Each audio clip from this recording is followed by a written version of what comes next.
یہ وہ دور تھا جب شام میں سلجوق سلطنت کی حکومت ہوا کرتی تھی۔ سلجوق سلطنت میں خلیفہ سلطان الپ ارسلان کی خلافت قائم تھی۔ کہانی کے آغاز سے پہلے کچھ باتیں ان کے بارے میں جان لینا ضروری ہے۔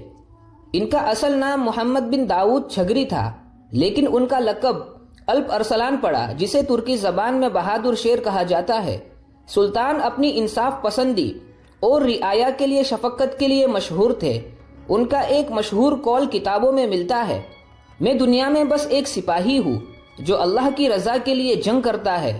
اگر جیت گیا تو اللہ کا شکر ادا کروں گا، اگر ہار گیا تو شہادت میرا انعام ہوگی۔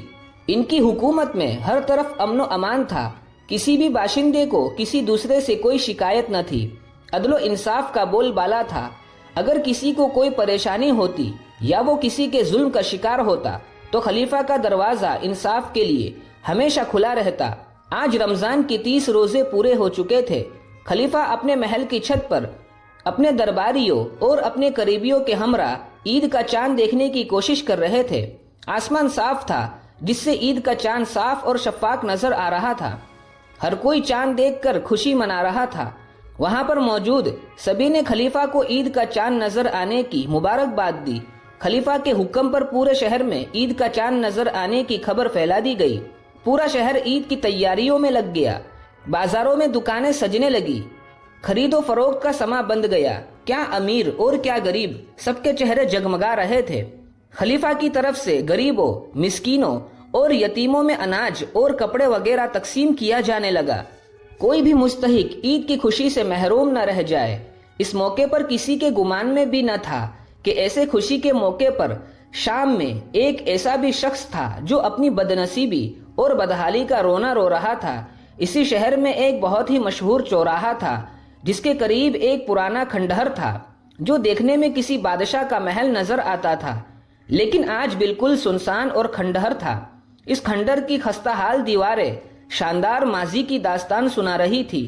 کھنڈہر کے نزدیک ایک فوارہ تھا جو سوکھا اور بند پڑا تھا، جو کسی زمانے میں سہانے پانی کی ٹھنڈک فوہارے فضا میں بکھیرتا تھا۔ اسی فوارے کے گرد ایک چبوترا بنا ہوا تھا اور اس کے پاس ہی ایک گول لال پتھر بھی پڑا ہوا تھا۔ اسی لال پتھر پر کھڑا ایک شخص اپنی بدنصیبی کا رونا رو رہا تھا۔ عجیب و غریب حلیہ، شکل و صورت سے کئی دن کا بھوکا، چہرے پر گال کی ہڈیاں تک صاف نظر آتی، بدن پر لباس کے نام پر میلے کچیلے چیتڑے لٹک رہے تھے۔ اس کا نام ایاز تھا۔ وہ روزانہ اسی سوکھے بند فوارے کے پاس آتا اور گول لال پتھر پر کھڑا ہو جاتا اور پھر شہر والوں کو اپنی بدنصیبی کی داستان سناتا۔ وہ کہتا: سن لو اے شام کے خوش نصیب باشندوں، میں اس روئے زمین پر سب سے بدنصیب انسان ہوں۔ میری زندگی سوکھے بند فوارے جیسی ہے جو صرف نظر آتا ہے مگر کسی کام کا نہیں۔ میرے لیے کوئی کام نہیں ہے، نہ میرے پاس ایک دینار ہے اور نہ کھانے کے لیے کچھ میسر۔ میرے لیے کوئی کام نہیں ہے۔ اس کے منہ سے آہ نکلی۔ پھر اس نے عید کے چاند کی طرف دیکھتے ہوئے کہا: اس خوشی کے موقع پر میرے پاس نہ دانا پانی کا انتظام اور نہ ہی اچھے کپڑوں کا انتظام۔ شاید میری زندگی اس ویران کھنڈر کے تلے ہی ختم ہو جائے گی۔ یہ کھنڈہر جہاں میں رہتا ہوں، جس کی دیواریں خستہ اور شکستہ، ہر وقت جس کے گرنے کا خوف لگا رہتا ہے۔ اے میرے خدا، اے سارے جہاں کے مالک، دیکھ تیرا یہ بندہ کتنا مجبور اور کتنا بدنصیب ہے۔ یہ کہہ کر اس نے اپنے سر پر ہاتھ مارا۔ چوراہے سے گزرنے والے راہگیریوں کے لیے یہ روز کا معمول بن گیا۔ سبھی اس کی طرف توجہ دیے بغیر اس کے قریب سے گزر جاتے۔ ایک روز کسی درویش کا گزر ادھر سے ہوا جو گا رہا تھا: کیا بھروسہ اس زندگی کا، آدمی بلبلا ہے پانی کا۔ ایاز کے کانوں میں اس کی آواز پڑی۔ وہ فوراً درویش سے مخاطب ہوا اور کہنے لگا: اے نیک انسان، مگر یہاں تو اپنی زندگی سوکھے فوارے جیسی ہے جس میں پانی ہی نہیں ہے، اور پانی نہیں تو بلبلا کہاں سے آئے گا۔ درویش نے اس کی باتیں سن کر جواب دیا: بندے میں دیکھ رہا ہوں تیرے دن بہت جلد پلٹ جائیں گے۔ اتنا کہہ کر وہ درویش آگے بڑھ گیا۔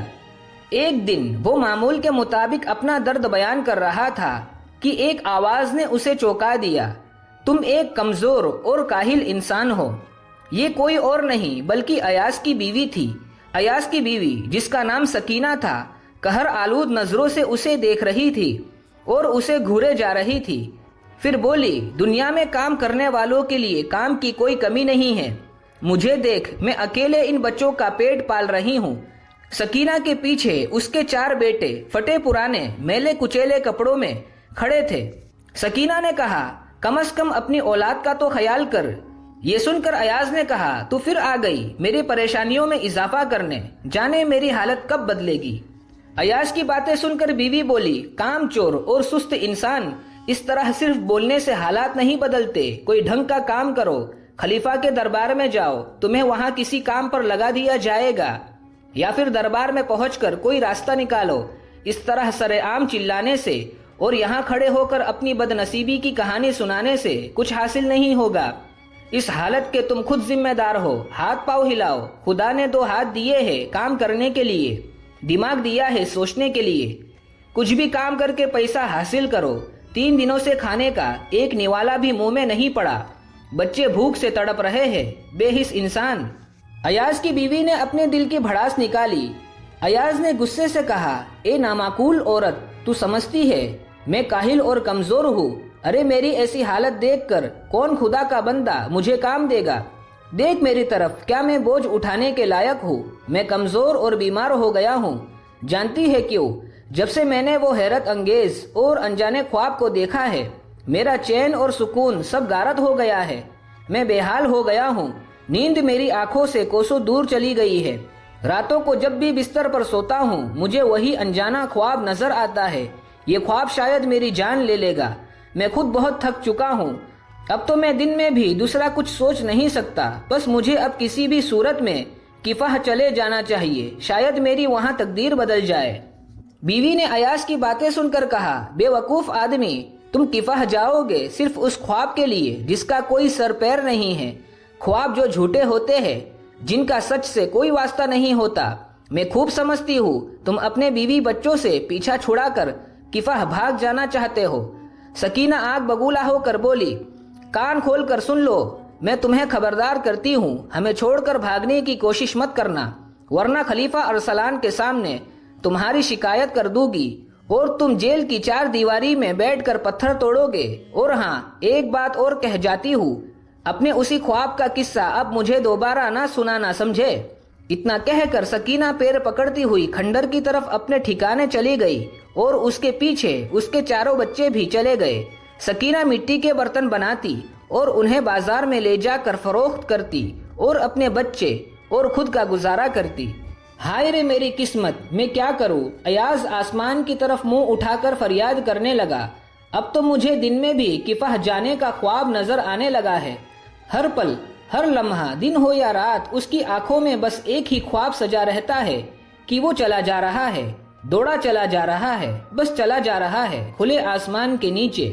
اس کے کانوں میں بس ایک ہی صدا آ رہی ہوتی، کفہ جاؤ کفہ، وہی جا کر تمہارا نصیب جاگے گا اور تمہارے دن بدل جائیں گے، دولت تمہارے قدم چومے گی، بیوی پھٹے پرانے کپڑوں کی بجائے اچھے اچھے اور قیمتی کپڑے زیب تن کرے گی، بچے شہزادوں کی طرح ریشمی کپڑے پہنیں گے، کھانے کے لیے عمدہ سے عمدہ لذیذ پکوان ہوں گے، رہنے کے لیے کھنڈر کی جگہ بڑا سا محل ہوگا۔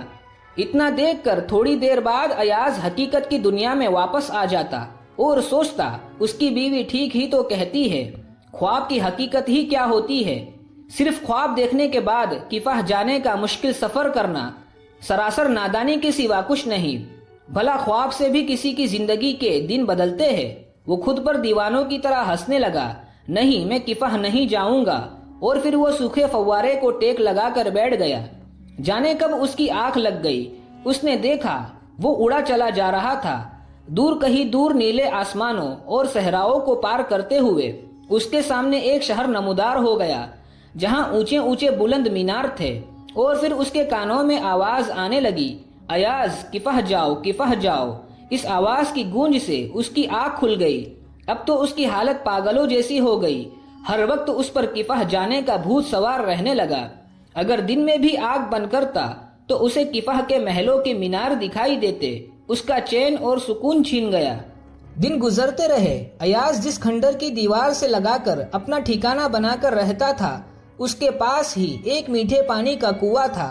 تجارت کی غرض سے آنے والے تاجروں، سوداگروں اور مسافروں کے قافلے اکثر وہاں آ کر پڑاؤ ڈالتے اور خیمہ لگا کر وہاں آرام کرتے، کئی دن سودا کر وہاں قیام کرتے، کنویں کے پانی سے لطف اندوز ہوتے اور پھر شہر میں جا کر تجارت کا سامان فروخت کرتے اور وہاں سے نئی چیزیں خرید کر اپنے شہر واپس لے جاتے۔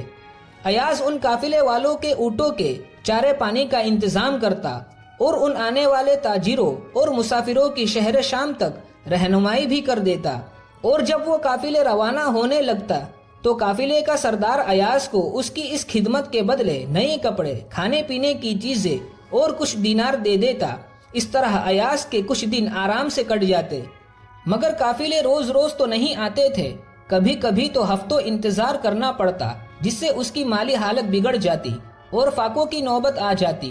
اتفاق سے ایک روز ایاز کھنڈر کی دیوار سے ٹیک لگائے بیٹھا تھا کہ تاجروں کا ایک قافلہ آ کر ٹھہرا۔ ایاز قافلے کو دیکھ کر ان کی طرف دوڑا گیا، قافلے کے سردار کے اونٹ کی نکیل پکڑ لی اور اونٹ کی گردن پر ہاتھ پھیرنے لگا، پھر اونٹ پر لدے سامان کے تھیلوں کو اتروانے لگا۔ ان تھیلوں میں خشک میوے، کاجو بادام اور اخروٹ بھرے ہوئے تھے۔ سامان اتروانے کے بعد کنویں سے میٹھا پانی لا کر انہیں پلانے لگا۔ یہ دیکھ کر قافلے کا سردار بہت خوش ہوا اور اس سے وعدہ کر لیا کہ جاتے وقت اچھا سا انعام دے گا۔ خلیفہ کا قیام وہاں کئی دنوں تک رہا۔ سوداگر اپنا سامان شہر کے بازاروں میں لے کر نکل جاتے اور وہاں خرید و فروخت کرتے، ساتھ ہی خلیفہ کی خدمت میں قیمتی تحفے پیش کرتے۔ کچھ وقت بعد جب خلیفہ روانہ ہونے لگا تو سردار نے اپنے وعدے کے مطابق ایاز کو بہت سارا انعام دیا اور کہا، آئندہ جب کبھی ہمارا گزر ہوگا ہم یہاں قیام کریں گے اور تمہارے یہاں کا میٹھا اور لذیذ پانی نوش فرمائیں گے۔ اچھا، اللہ حافظ، اب ہمارا قافلہ کفہ کی طرف روانہ ہوگا۔ ایاز یہ سن کر چونک گیا اور اس نے کہا، کیا کہا، کفہ؟ ایاز کو اپنے کانوں پر یقین نہیں آ رہا تھا۔ سردار نے کہا، ہاں، اب ہمارا قافلہ کفہ کی سمت روانہ ہوگا۔ ایاز کو فوراً اپنا خواب یاد آیا۔ سردار، میں بھی کفہ جانے کی خواہش اپنے دل میں رکھتا ہوں، مجھے بھی اپنے ساتھ کفہ لے چلو، میں آپ لوگوں کی خدمت کروں گا، میرا بہت بڑا کام ہو جائے گا، آپ کا احسان مجھ پر قرض رہے گا۔ قافلے کا سردار ایک لمحہ کچھ سوچتا رہا، پھر کہنے لگا، ٹھیک ہے، لیکن میری ایک شرط ہے، راستے میں تم قافلے کے اونٹوں کی دیکھ بھال کرو گے، منظور ہو تو چلو۔ ایاز یہی تو چاہتا تھا، مگر کیا نہ کرتا، اندھا کیا چاہے، بس دو آنکھیں۔ ایاز فوراً راضی ہو گیا، وہ ایسے ہی کسی موقع کی تلاش میں تھا، قدرت نے خود اسے موقع فراہم کر دیا۔ ایاز اپنے خواب کی تکمیل کے لیے قافلے کے ساتھ چپکے سے روانہ ہو گیا، کسی کو کانوں کان خبر نہ ہوئی۔ ایاز نے شہر شام کو خیرآباد کہہ دیا اور قافلے کے ساتھ ہو لیا۔ جاتے جاتے ایک بار اس نے اجڑے ہوئے کھنڈر کو دیکھا۔ ایک ہفتے تک ان کا قافلہ ریگستان کی ریت پر چلتا رہا۔ راستے میں ایاز اونٹوں کے دانا پانی کا خوب خیال رکھتا۔ رات ہونے پر قافلہ کسی مناسب مقام پر ٹھہر جاتا۔ آج پہلی بار ٹھنڈی ریت پر ایاز بے فکر ہو کر سو گیا۔ اسے کوئی خواب دکھائی نہیں دیا، وہ چین کی نیند سویا۔ کئی دنوں کے سفر کے بعد آخرکار ان کا قافلہ کفہ کی سرحدوں میں داخل ہو گیا۔ داخلی دروازے پر قافلے کے سردار نے وہاں کے محافظوں کو اپنا مقصد بیان کیا تو انہیں شہر میں داخل ہونے کی اجازت مل گئی۔ صبح ہو چکی تھی، کفہ کے بازاروں میں چہل پہل ہونے لگی۔ قافلے میں شامل تاجر اپنے خادموں کی مدد سے اپنا سامان لے کر بازار کی طرف نکل پڑے اور ان میں جو مسافر تھے وہ اپنے گھروں کی طرف روانہ ہو گئے۔ قافلے کا سردار بھی ایاز کو خدا حافظ کہہ کر اپنی منزل کی اور چل دیا۔ جب قافلے کے تمام لوگ ایک ایک کر کے چلے گئے تو ایاز تنہا رہ گیا۔ کھلے آسمان میں سورج سر پر آ گیا۔ ایاز کی سمجھ میں نہیں آ رہا تھا کہ اس انجان شہر میں کہاں جائے۔ اوپر سے اسے بھوک بھی محسوس ہونے لگی۔ جیب تھی کہ اس میں ایک پھوٹی کوڑی نہیں تھی۔ صبر کر کے رہ گیا۔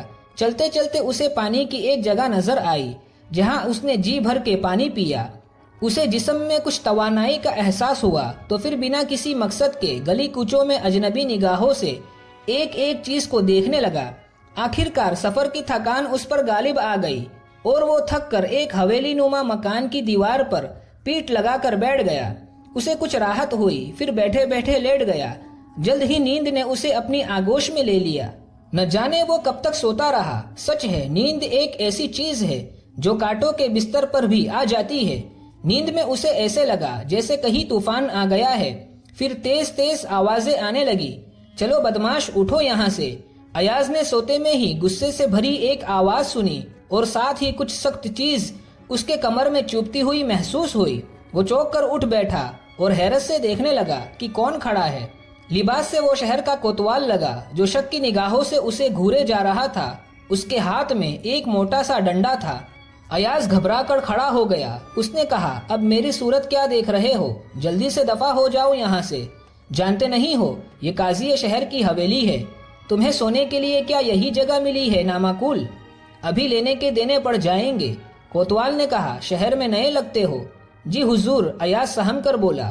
کوتوال نے ایک نظر اس کے حلیے پر ڈالی اور طنزیہ ہنسی ہنسنے لگا۔ میں سب سمجھتا ہوں، آخر میں کفہ کے سب سے بڑے قاضی کا خاص آدمی ہوں۔ مجھے معلوم ہے تم شام سے یہاں آئے ہو۔ بولو ٹھیک کہا نا میں نے؟ جی حضور، ایاز نے دبی آواز میں جواب دیا۔ میں سب سمجھتا ہوں تم بھیک مانگنے کے مقصد سے یہاں آئے ہو۔ میں یہاں کا کوتوال ہوں، میں سب جانتا ہوں۔ پورا کفہ تم جیسے فقیروں سے بھرا پڑا ہے، کم بخت چلے آتے ہیں۔ ایاز نے جواب دیا، جی میں یہاں بھیک مانگنے نہیں آیا، میں تو بس اپنا خواب۔ چپ رہو، بہانے بازی مت کرو، کوتوال غصے سے چلایا اور ہاتھ میں لیا موٹا ڈنڈا زمین پر پٹکا۔ ایک دن تم سب کو جیل میں بند کر دوں گا۔ اتنا کہہ کر وہ ایاز کو دھکا دیتا ہوا سڑک پر لے آیا۔ ایاز بے بسی سے منت سماجت کرنے لگا، مگر کوتوال نے ایک نہ سنی اور اسے لے جا کر جیل میں بند کر دیا۔ جیل کی کوٹھی میں جا کر ایاز ایک کونے میں خاموشی سے بیٹھ گیا، پھر چاروں طرف نظریں گھمائی۔ وہاں پہلے سے ہی اس جیسے اور بھی کئی لوگ کسی جرم میں قید تھے۔ ایاز سوچ میں پڑ گیا، یا خدا کہاں پھنس گیا اس اجنبی شہر میں؟ اس خواب کے چکر نے تو مجھے مصیبت میں ڈال دیا۔ الہی، یہاں تو میری نہ کسی سے جان نہ پہچان، کون میری مدد کو آئے گا؟ اس قید خانے میں تو زندگی یوں ہی ختم ہو جائے گی، میرے بچے یتیم ہو جائیں گے۔ اس سے تو اچھا میں شام میں تھا جہاں آزادی سے رہتا تھا۔ اس نے افسوس کرتے ہوئے کہا، ہائے میری قسمت، اب زندگی میں یہ دن بھی دیکھنا باقی رہ گیا تھا کہ جیل کی روٹی کھاؤ۔ اور پھر وہ اپنے آپ کو کوسنے لگا۔ دوسرے قیدی اسے حیرت سے دیکھ رہے تھے۔ اس طرح قید خانے میں کئی روز گزر گئے۔ اس دوران اسے کسی لمحے بھی چین نہ ملا، اور وہ خواب جو وہ ہمیشہ دیکھا کرتا تھا ایک دفعہ بھی نہ دکھائی دیا۔ البتہ نیند میں وہ برابر کروٹ بدلتا رہتا۔ پھر ایک دن وہی کوتوال اس قید خانے میں آیا، ایاز کا گریبان پکڑا اور کڑک آواز میں کہا، چلو آج تمہیں قاضی کی عدالت میں حاضر کرنا ہے، اور اسے ساتھ لے جا کر قاضی کے سامنے پیش کر دیا۔ قاضی اپنی منصب پر بیٹھا ہوا تھا۔ قاضی نے ایک نگاہ ایاز پر ڈالی اور کہا، کیا نام ہے تمہارا اجنبی؟ ایاز نے اپنا نام بتایا۔ قاضی نے پھر پوچھا، کہاں سے آئے ہو؟ ایاز نے ادب سے جواب دیا، ملک کے شام سے عالی مرتبہ۔ قاضی نے کہا، بھلا اتنی دور سے اتنی تکلیفیں اٹھا کر سفر کر کے یہاں آنے کا مقصد بیان کرو۔ ایاز نے کہا، صرف ایک خواب کی وجہ سے جو دن رات مجھے پریشان کیے رہتا تھا۔ کیسا خواب؟ قاضی کا تجسس بڑھ گیا، ذرا تفصیل سے بتاؤ ہمیں۔ ایاز نے اپنا عجیب و غریب خواب بیان کر دیا۔ جو ہر روز اسے پریشان کیے رہتا تھا، اسے صرف کفہ دکھائی دیتا اور ایک آواز سنائی دیتی جو کہتی، کفہ جاؤ، وہی تمہاری قسمت چمکے گی۔ مگر افسوس، میری قسمت نے مجھے یہاں لا کر جیل میں پہنچا دیا۔ قاضی کے دربار میں موجود سبھی لوگ ایاز کی باتیں سن کر ہنسنے لگے۔ قاضی نے انہیں چپ رہنے کا اشارہ کیا اور وہاں خاموشی چھا گئی۔ قاضی نے پھر اس سے پوچھا، کیا تمہاری بیوی بچوں کو پتا ہے تم کفہ آ گئے ہو؟ نہیں قاضی صاحب، میں قافلے کے ہمراہ یہاں آ گیا ہوں۔ اتنا کہہ کر اس نے اپنا سر جھکا لیا۔ قاضی نے کہا، تم ایک نادان اور بزدل انسان ہو، صرف ایک خواب کی بدولت کفہ بھاگ آئے ہو۔ بھلا صرف خواب دیکھنے سے تقدیر بدلتی ہے؟ مجھے تم پر رحم آتا ہے اجنبی شخص۔ پھر کچھ سوچ کر دوبارہ کہا، اپنی بیوی بچوں کو بے یارو مددگار چھوڑ کر آ گئے ہو، ٹھیک نہیں کیا تم نے۔ دیکھو مجھے تمہاری باتیں سن کر تم پر رحم آتا ہے۔ میں تمہیں آزاد کرتا ہوں اور کچھ اشرفیہ تمہیں دیتا ہوں تاکہ تم ملک شام واپس جا سکو اور دوبارہ کفہ کی صحرا پر دکھائی نہیں دینا، ورنہ قید خانے میں سخت سزا کے مستحق قرار پاؤ گے۔ قاضی نے اپنا فیصلہ سنا دیا اور سپاہیوں کو اسے رہا کرنے کا اشارہ کر دیا۔ فیصلہ سن کر ایاز کی آنکھیں بھر آئی اور قاضی کو دعائیں دینے لگا۔ پھر جیسے اسے کچھ یاد آ گیا اور پوچھا، جناب عالی، میں شام کس طرح واپس جاؤں گا؟ قاضی نے حیرت سے اس کی طرف دیکھا اور کہا، یہ تمہارا مسئلہ ہے کہ تم کیسے شام واپس جاتے ہو۔ میں صرف اتنا جانتا ہوں کہ تم آج کے بعد کفہ کی سڑکوں پر دکھائی نہیں دو گے بس، ورنہ قید خانے میں باقی عمر کٹے گی، سمجھ گئے؟ اس لیے میری نصیحت پر عمل کرو، شام واپس جا کر کوئی اچھی سی محنت مزدوری کرو اور خواب دیکھنا بند کر دے احمق انسان۔ اتنا کہہ کر قاضی ایک لمحے کے لیے رکا، اسے کچھ یاد آ گیا، پھر کہنے لگا، سنو اجنبی شخص، تیرے خواب پر مجھے اپنی خود کی ایک بات یاد آ گئی، وہ میں تجھے سناتا ہوں جس سے تجھے کچھ سبق حاصل ہو اور آئندہ خواب دیکھنے سے توبہ کر لو۔ ایاز حیرت سے قاضی کا منہ دیکھنے لگا۔ اب قاضی نے کہنا شروع کیا، ایک دن میں ایک تھکا دینے والے مقدمے کا فیصلہ سنا کر گھر آیا، تھکان سے چور تھا، بغیر کچھ کھائے پیے بستر پر چلا گیا۔ نیند کب آ کر مجھ پر طاری ہو گئی مجھے پتا ہی نہیں چلا۔ میں نے بڑا ہی عجیب خواب دیکھا۔ میں نے دیکھا میں شام پہنچ گیا ہوں، وہاں کی سڑکوں پر پیدل چل رہا ہوں، میرے سامنے اچانک ایک پرانا ٹوٹا پھوٹا کھنڈہر آ گیا۔ قاضی کی باتوں کے درمیان ایاز بول پڑا، علی پناہ، میں اسی کھنڈر میں رہتا ہوں۔ قاضی نے ایاز کو ڈانٹتے ہوئے کہا، خاموش خاموش اے بے وقوف انسان، بیچ میں ٹوکو مت۔ قاضی کو غصہ آ گیا، جب تک میں اپنی بات ختم نہ کر لوں بولنا نہیں۔ پھر قاضی نے کہا، ہاں تو میں نے وہاں ایک کھنڈر دیکھا اور اس کے نزدیک ایک خستہ حال حوض بنا ہوا ہے اور اس میں ایک بند فوارہ ہے۔ قاضی نے اپنی بات جاری رکھی، دوسری اور ایاز کو اپنی سانسیں رکتی محسوس ہوئی۔ ایاز پھر بول پڑا، آگے کیا ہوا قاضی صاحب؟ قاضی نے کہا، پھر میرے کانوں میں جیسے کسی نے کہا کہ فوارے کے بازو میں جو لال گول پتھر ہے اس جگہ کھدائی کر، کھدائی کے دوران وہاں ایک پتھر ملے گا، اس کے نیچے ایک لکڑی کا صندوق ہے جس کے اندر چمڑے کی ایک تھیلی ہے، وہ تھیلی سونے کی اشرفیوں سے بھری پڑی ہے، وہاں ایک پرانا خزانہ دفن ہے۔ ایاز نے کہا، تو کیا آپ نے وہ خزانہ حاصل کر لیا؟ قاضی نے کہا، میں تمہاری طرح پاگل نہیں ہوں جو ایک خواب دیکھ کر اس کے لیے ملک شام بھاگا چلا جاؤ اور کندھے پر کدال رکھ کر ملک شام کی گلی کوچوں میں اس اجڑے فوارے کو تلاش کرتا پھروں۔ قاضی نے اسے ڈانٹ لگائی اور کہا، اے نادان انسان، خواب خواب ہوتے ہیں جن کا حقیقت سے کوئی تعلق نہیں ہوتا۔ اتنا کہہ کر قاضی خاموش ہو گیا۔ آپ نے ٹھیک ہی کہا حضور، خواب خواب ہی ہوتے ہیں، خواب کا حقیقت سے کوئی تعلق نہیں ہوتا۔ آپ کا محل تو کفہ میں ہے، بھلا آپ کیوں ملک شام جانے لگے؟ ایاز نے قاضی کی خوشامد کی، وہ دوبارہ کسی نئی مصیبت میں نہیں پڑنا چاہتا تھا۔ قاضی خوش ہو گیا اور کہا، مجھے خوشی ہے کہ تمہاری سمجھ میں میری بات آ گئی، اس لیے اب جتنی جلدی ممکن ہو اپنے وطن شام لوٹ جاؤ، جہاں تمہارے بیوی بچے تمہارا انتظار کر رہے ہوگے۔ جی حضور، میں آج ہی ملک شام کے لیے روانہ ہو جاؤں گا۔ قاضی کے دربار سے نکل کر ایاز کفہ کی سڑکوں پر کچھ دیر یوں ہی بے مقصد گھومتا رہا، ایک گلی میں داخل ہوتا اور دوسری تنگ گلی سے نکل جاتا۔ اسی طرح جب بازار سے گزرتا تو اسے کھانے پینے کی چیزیں دکھائی دی اور اسے بھوک ستانے لگی، پیٹ میں چوہے دوڑنے لگے۔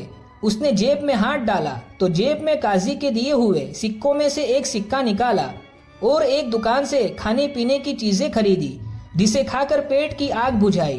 قاضی نے اسے منزل کا پتہ دے دیا تھا۔ وہ آہستہ آہستہ آگے بڑھنے لگا۔ چلتے چلتے اسے ایک تندور نظر آیا، وہاں موجود نان بائی سے اس نے روٹیاں خریدی اور اپنے تھیلے میں ڈال دی۔ ایاز سوچنے لگا، ہائے رے میری قسمت، خواب میں دن رات کفہ دیکھا کرتا تھا اور یہاں آ کر قید خانے کی چار دیواری ملی، مگر شکر ہے خدا کا کہ اس نے مجھے راستہ دکھا دیا۔ انہی خیالوں میں کھویا ہوا ایاز واپس ملک شام جانے والی سڑکوں پر پیدل ہی چل پڑا، مگر اب اسے اپنے وجود میں ایک خوشگواری محسوس ہو رہی تھی، ایک انجنی سی قوت کا احساس ہو رہا تھا۔ اب اس کی صرف ایک ہی خواہش اور کوشش تھی کہ وہ جلد از جلد ملک شام پہنچ جائے۔ وہ تیز قدموں سے بڑھتا چلا جا رہا تھا، اس نے رک کر کسی قافلے کا انتظار بھی نہیں کیا۔ صحرائی علاقہ، پتھریلی زمین پر بھی اس کے قدم تیزی سے بڑھتے چلے جا رہے تھے۔ بھوک لگنے پر تھیلی سے روٹی نکال کر کھا لیتا اور مشکیزے سے پانی پی لیتا، اور بس اسی طرح پیدل چلتے ہوئے کئی دن ہو گئے۔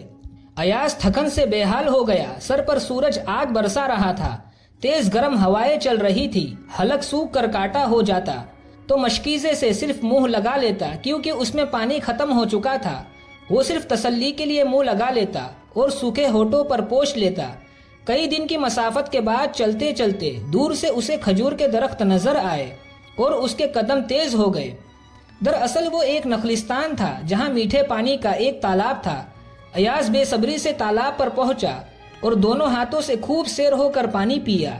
پھر کھجور کے درخت کے ٹھنڈے سائے میں آرام کرنے لگا۔ تھکن کی وجہ سے نہ جانے اسے کب نیند آ گئی۔ جب اس کی آنکھ کھلی تو سورج غروب ہو چکا تھا۔ ایاز کو نخلستان میں کچھ چہل پہل سی لگی۔ وہاں ایک قافلہ آ ٹھہرا ہوا تھا۔ ادھر ادھر اونٹ سوکھی کھردار جھاڑیوں پر منہ مارتے پھر رہے تھے۔ شاید کوئی تجارتی قافلہ تھا۔ ایاز قافلے کے سردار سے ملا۔ اسے معلوم ہوا قافلہ سویرے ملک شام کی طرف روانہ ہوگا۔ یہ سن کر ایاز خوش ہو گیا اور سردار سے التجا کرنے لگا کہ وہ بھی ان کے ساتھ ملک شام چلے گا، مگر اس کے پاس سواری نہیں ہے۔ سردار اس کے لیے سواری کا انتظام کر دے۔ سردار ایک رحم دل انسان تھا۔ اس نے ایاز کو ساتھ لے کر چلنے کا وعدہ کر لیا۔ بدلے میں وہ ان کے سامان اور اونٹوں کی دیکھ بھال کرے گا، جس کے لیے ایاز راضی ہو گیا۔ اندھیرا پھیل چکا تھا۔ قافلے والوں نے اپنی اپنی مشال روشن کی اور سب اس کے ارد گرد بیٹھ گئے۔ چاندنی رات تھی۔ صحرا کی ٹھنڈی ہوائیں ماحول کو اور خوشگوار بنا رہی تھی۔ مشال کے گرد بیٹھے ہوئے غلام کوئی صحرائی نغمہ گانے لگے۔ ڈف کی آواز اور ہواؤں کی سرسراہٹ ماحول کو بہت خوبصورت بنا رہی تھی۔ آدھی رات تک جشن کا سما چھایا رہا۔ ایاز کی تھکان دور ہو چکی تھی۔ وہ بھی ان خادموں میں شامل ہو کر گانے لگا۔ اگلے دن سورج نکلنے سے پہلے ہی قافلہ روانہ ہو گیا۔ اونٹوں کی قطار ایک لکیر کی طرح دکھائی دے رہی تھی۔ ایاز کے لیے بھی قافلے کے سردار نے ایک اونٹ کا انتظام کر دیا تھا۔ ایاز اونٹ کی پیٹھ پر بیٹھا سوچ رہا تھا کہ کل اس کے پاس بھی ایسے ہی اونٹ ہوں گے جن کا وہ اکیلا مالک ہوگا۔ آخر کئی دنوں کی مسافت کے بعد ان کا سفر ختم ہونے کو آیا۔ انہیں شہر کی حد نظر آئی۔ اس کے بعد بلند دروازہ دکھائی دیا۔ قافلے والے وہاں آ کر رک گئے۔ رات ہو چکی تھی اور دروازہ بھی بند ہو چکا تھا۔ آخر میں شام پہنچ ہی گیا۔ ایاز زور سے چلایا اور اپنے سفر کی تھکان کو بھول گیا۔ ایاز فوراً اونٹ سے نیچے اترا اور سردار سے رخصتی لی۔ سردار نے اسے کچھ تحفے دیے جسے لے کر ایاز روانہ ہو گیا۔ ابھی ہر طرف اندھیرا چھایا ہوا تھا۔ تھوڑی دیر بعد چاند بھی بادلوں سے نکل آیا۔ ایاز کا انتظار اب جواب دے رہا تھا۔ وہ جلد از جلد کھنڈر کے پاس پہنچنا چاہ رہا تھا جہاں پر بند سوکھا فوارہ تھا۔ آخر کار ایاز کھنڈر کے قریب فوارے کے پاس پہنچ گیا۔ اس کے چہرے پر خوشی کی لہر دوڑ گئی۔ اس کی نظر فوارے کے گرد اس گول پتھر پر پڑی جس کا ذکر کفہ میں قاضی نے کیا تھا، جسے اس نے خواب میں دیکھا تھا۔ اس پتھر پر کھڑے ہو کر ایاز روزانہ اپنا دکھڑا سنایا کرتا تھا، جسے وہ ایک عام معمولی سا پتھر سمجھتا تھا، مگر اسی پتھر کے نیچے دبی ہوئی اس کی قسمت کے چمکنے کی چابی تھی جس پر وہ کھڑا رہتا تھا۔ چاندنی رات تھی۔ آس پاس کی چیزیں صاف دکھائی دے رہی تھی۔ ہر طرف خاموشی اور سناٹا چھایا ہوا تھا۔ ایاز نے خاموشی سے آس پاس نگاہ دوڑائی کہ کوئی اسے دیکھ تو نہیں رہا، کیونکہ اب وہ جو کچھ کرنے جا رہا تھا وہ ایک رازداری کا کام تھا۔ وہ نہیں چاہتا تھا کہ اس بات کا کسی کو پتہ چلے۔ اطمینان کر لینے کے بعد بے صبری سے کوئی نوکدار چیز تلاش کرنے لگا۔ اس کے ہاتھ ایک نوکیلا پتھر لگا۔ بس پھر کیا تھا، گول پتھر کے اطراف کی مٹی کو ہٹایا اور نوکیلے پتھر سے اس کے ارد گرد کی مٹی کو کھودنے لگا۔ تھوڑی سی کوشش میں پتھر کو اپنی جگہ سے سرکا دیا۔ اس کے نیچے اسے کچھ نظر نہیں آیا۔ نہ جانے کہاں سے اس کے ہاتھوں میں طاقت آ گئی۔ وہ دونوں ہاتھوں سے مٹی کی تہ ہٹانے لگا۔ کھودتے کھودتے وہاں ایک گڈھا نمودار ہو گیا۔ پھر بھی ایاز برابر مٹی کھودتا رہا۔ اچانک اس کی انگلیاں نیچے کسی سخت چیز سے ٹکرائی۔ چاند کی روشنی میں اسے نیچے ایک لکڑی کا صندوق دکھائی دیا۔ جلدی سے ایاز نے اس پر جمی مٹی صاف کر دی۔ صندوق زیادہ بڑا نہیں تھا، اس لیے فوراً اسے گڑھے سے باہر نکالا۔ صندوق میں ایک پرانا تالا لگا ہوا تھا جسے نوکدار پتھر کی ایک ہی مار سے توڑ دیا اور صندوق کو احتیاط سے کھولا۔ صندوق کے اندر ایک چمڑی کی ایک بڑی سی تھیلی تھی۔ ایاز نے بے چینی سے چمڑی کی تھیلی کو صندوق سے باہر نکالا۔ تھیلی کافی وزندار تھی۔ تھیلی کا منہ چمڑے کی ڈور سے بندھا ہوا تھا۔ تھوڑی سی کوشش سے وہ بھی کھل گیا۔ اچانک کوئی چیز تھیلی سے نکل کر اس کے پیر پر گری۔ ایاز کی نظر پیر پر پڑی۔ وہ سونے کا ایک سکہ تھا جو چاندنی رات میں چمک اٹھا تھا۔ اس کا چہرہ خوشی سے کھل اٹھا۔ اسے کفہ کا وہ قاضی یاد آ رہا تھا جو خواب کو ایک مذاق مانتا تھا۔ اگر وہ اپنے خواب کو سچ سمجھتا اور ملک شام آتا تو یقیناً اسے دولت ملتی۔ اس نے کہا واہ رے میرے نصیب، یہ دولت تو میرے نصیب میں لکھی تھی۔ چمڑے کی تھیلی سونے کی اشرفیوں سے بھری ہوئی تھی۔ ایاز نے تھیلی میں ہاتھ ڈالا اور مٹھی بھر کر اشرفیاں باہر نکالی۔ ایاز نے دیکھا کہ اشرفیوں کے ساتھ ہیرے جواہرات اور موتی بھی اس میں شامل ہے۔ لگتا ہے یہ کسی بادشاہ نے بغاوت کے زمانے میں بھاگتے وقت یہاں اپنا خزانہ چھپا دیا اور اسے خزانہ نکالنے کا موقع نہیں ملا اور خزانہ یہاں دفن رہ گیا، ایسا ایاز نے سوچا۔ مگر یہ سوچنے کا وقت نہیں تھا۔ ایاز نے چمڑے کی تھیلی کو بند کر کے اپنے کندھے پر رکھا اور خاموشی سے کھنڈر کی طرف چپکے سے چل دیا۔ کھنڈر سے تھوڑی فاصلے پر ایک درخت کی آڑ میں خلیفہ کے جاسوس ایاز کی ساری نقل و حرکت دیکھ رہے تھے۔ جب ایاز وہاں سے چلا گیا تب دونوں جاسوس درخت کی آڑ سے نکلے اور فوارے کے پاس کھودی ہوئی زمین کو دیکھا، پھر خاموشی سے خلیفہ کے محل کی طرف واپس لوٹ گئے۔ دوسری طرف ایاز کھنڈر میں داخل ہو کر اپنے مکان کے دروازے پر آیا اور آہستہ سے اپنی بیوی سکینہ کو پکارنے لگا۔ سکینہ اپنے مکان سے نکل کر باہر آئی۔ اس کے چہرے کا رنگ بدل گیا۔ کیوں چلا چلا کر آسمان سر پر اٹھا رہے ہو؟ جہاں غائب تھے وہی ڈوب مرتے، واپس کیوں آ گئے کمزور کاہل؟ اس نے اپنے ماتھے پر ہاتھ مارا۔ یا اللہ، میں کیا کروں؟ مجھے کب نجات ملے گی اس سے؟ تجھے اب کچھ کرنے کی ضرورت نہیں، ذرا چپ رہے تو کچھ بولوں، اپنی زبان کو آرام دے، ایاز نرم لہجے میں بولا۔ سکینہ اسے گھورے جا رہی تھی۔ ایاز نے کہا سن میری بات، نصیب کو کوسنے والی عورت، خدا نے ہماری دعا سن لی، آج سے ہمارا شمار بھی امیروں میں ہوگا۔ تیرے کانوں میں سونے کے زیور اور ہاتھوں میں ہیروں کے کڑے ہوں گے۔ ہمارے بچے پھٹے پرانے کپڑوں کی بجائے شہزادوں کی طرح ریشمی لباس زیب تن کریں گے۔ گھر میں کام کرنے والے غلام ہوں گے، کھانے پکانے کے لیے خادمیاں ہوں گی۔ سمجھی تو مجھے کام چور آلسی کہتی ہے، مگر اب میں ملک شام کا مالدار ترین شخص ہوں۔ اتنا کہہ کر ایاز نے اپنا ہاتھ چمڑے کی تھیلی پر پھیرا اور تھیلے میں سے ایک سونے کی اشرفی نکال کر اسے دکھائی۔ چمکتی سونے کی اشرفی دیکھ کر سکینہ کا غصہ شانت ہو گیا۔ وہ کبھی ایاز کی طرف دیکھتی تو کبھی اس تھیلی کی طرف دیکھتی۔ اس کے ہوش و حواس جاتے رہے۔ پھر اس نے فوراً لپک کر چمڑے کی تھیلی کو ایاز سے لے کر اپنے قبضے میں کر لیا۔ رات گزر گئی اور دوسرے دن اچانک خلیفہ کے سپاہی کھنڈر میں آ گئے اور ایاز کو گرفتار کر کے خلیفہ کے دربار میں پیش کر دیا، کیونکہ بیتی رات خلیفہ کے جاسوس فوارے کے پاس سارا واقعہ خلیفہ کو بتا چکے تھے۔ خلیفہ کا دربار بھرا ہوا تھا۔ خلیفہ نے ایاز سے حقیقت جاننا چاہی۔ تب ایاز نے شروع سے آخر تک اپنے خواب اور کفاح تک جانے کا حال بیان کیا، جسے سن کر خلیفہ ہنسنے لگا اور کہنے لگا نادان انسان، تو ایک خواب دیکھ کر خاموش بیٹھا رہتا تھا اور اپنے نصیب کو روتا تھا، مگر جب تو نے حرکت کی اور اپنی عقل کا استعمال کیا اور اپنے ہاتھ پاؤں کا استعمال کیا، محنت کی، تو قدرت نے تجھے اس کا صلہ دے دیا۔ اب تو سمجھ گیا ہوگا کہ حرکت میں برکت ہے، بیکار بیٹھے رہنے سے کچھ حاصل نہیں ہوتا۔ حالات چاہے جیسے بھی ہو، اسے جدوجہد کرتے رہنا چاہیے، نہ کہ کاہلوں کی طرح بیٹھ کر اپنے نصیب کو کوستا رہے۔ خلیفہ نے ایاز سے کہا جا اور خدا کی ادا کردہ دولت کا صحیح استعمال کر۔ پھر ایاز دربار سے رخصت ہو گیا۔ کچھ دنوں بعد ایاز نے ملک شام کے اسی چوراہے پر ریشمی کپڑوں کی ایک دکان کھولی، رہنے کے لیے چھوٹی سی ایک حویلی بنوا لی اور کھنڈر کو خیرآباد کہہ دیا۔ ایاز رات کو چین کی نیند سوتا، اب اسے کوئی خواب پریشان نہیں کرتا، اس نے اپنا نصیب پا لیا تھا۔ ایاز نے ایک اور کام کیا، برسوں سے سوکھے بند پڑے فوارے کو پھر سے تعمیر کر کے جاری کروا دیا، جہاں پر کھڑے رہنے سے اس کی کایا پلٹ گئی تھی۔ فوارے کے حوض میں رات دن رنگ برنگی مچھلیاں تیرتی پھرتی۔ اسے جب بھی فرصت ملتی وہاں آ کر حوض میں تیرتی رنگین مچھلیوں کو دانہ ڈالتا اور خدا کا شکر ادا کرتا کہ اس نے اپنے خواب کو حقیقت میں بدل دیا۔ خدا یوں ہی سب کے دن پلٹے۔ بے شک اللہ جسے چاہتا ہے بے پناہ دولت اور شہرت سے نوازتا ہے، وہ بڑا مہربان اور اپنے بندوں پر رحم کرنے والا ہے۔